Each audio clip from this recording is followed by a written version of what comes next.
আজ আমি আপনাদের সাথে নরম তুলতুলে ভাপা পিঠা বানানোর A to Z recipe share করব এবং এটা আমি হলফ করে বলতে পারবো এই পদ্ধতিতে আপনি যদি ভাপা পিঠা বানান তবে দেখবেন আপনার ভাপা পিঠা একদম নরম তুলতুলে পারফেক্ট হবে। শুরুতে এখানে আমি ভেজানো আতপ চালের গুঁড়া নিয়েছি প্রায় 3.5 কেজির মতো। তারপর এর মধ্যে স্বাদমতো লবণ দিয়ে ভালোভাবে মাখিয়ে নিয়েছি। আর ভাপা পিঠা বানানোর ক্ষেত্রে খুব বেশি লবণ কিন্তু দেয়া যাবে না। তারপর অল্প অল্প করে নরমাল পানি দিয়ে আমি ভাপা পিঠার মিশ্রণটা তৈরি করে নিয়েছি। আর এই মিশ্রণটা তৈরি করার ক্ষেত্রে পানি ঠিক ততটুকু দিতে হবে যতক্ষণ না আপনি দেখবেন চালের গুঁড়োটা মুঠো করে নেওয়া যাচ্ছে, অর্থাৎ ঝুরঝুরে হয়ে পড়ে যাচ্ছে না এমন। এরপর মাখানো চালের গুঁড়োটা আধা ঘন্টার জন্য রেস্টে রেখে দিয়েছিলাম। আধা ঘন্টা পর রেস্ট থেকে নিয়ে মাখানো চালের গুঁড়োটা চালনির সাহায্যে চেলে নিয়েছি।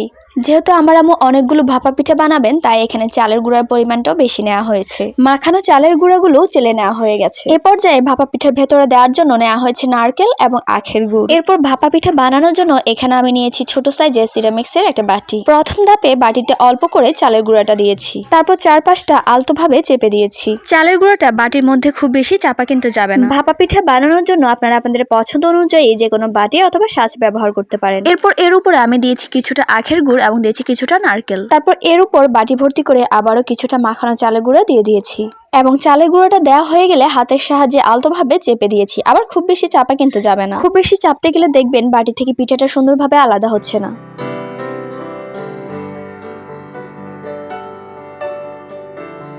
এরপর বাটি থেকে পিঠা আলাদা করার জন্য এখানে আমি নিয়েছি পাতলা সুতি কাপড়। এভাবে খুব সাবধানে বাটি থেকে পিঠাগুলো আলাদা করে নিয়েছি এবং একই পদ্ধতিতে কয়েকটা পিঠা আমি আগে বানিয়ে নিয়েছি। তারপর চারপাশ থেকে কাপড়টা আলতোভাবে ধরে চুলায় স্টিম হতে দিয়েছি। পিঠাগুলো স্টিম করার জন্য বা ভাপিয়ে নেওয়ার জন্য এখানে পাতিলের মধ্যে সুতি কাপড় শক্তভাবে বেঁধে দেওয়া হয়েছে।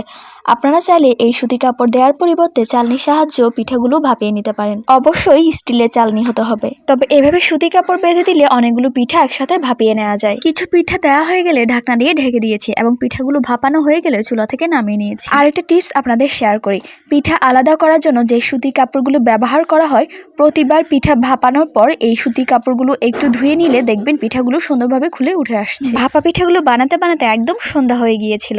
ভাপা পিঠাগুলো আমি সার্ভ করেছি খেজুর মিঠা দিয়ে এবং এটা ছিল ভাপা পিঠা বানানোর পরের দিন যখন খাওয়ার জন্য পিঠাগুলো আবারও একটু ভাপিয়ে নেওয়া হয়েছিল। ভেজানো চালের গুঁড়ো দিয়ে বানানো এই ভাপা পিঠাগুলো এতটা মজা এবং পারফেক্ট হয়েছে সেটা আসলে বলার অপেক্ষায় রাখে না। আপনারা যদি এভাবে ভাপা পিঠা বানিয়ে থাকেন তবে দেখবেন ভাপা পিঠাগুলো একদম পারফেক্ট নরম তুলতুলে হবে। তো আমার আজকের ভিডিও সমাপ্তি এখানে। দেখা হবে নতুন কোনো ভিডিওতে। সব ভালো থাকবেন, সুস্থ থাকবেন এবং আমার জন্য দোয়া করবেন। আল্লাহ হাফিজ।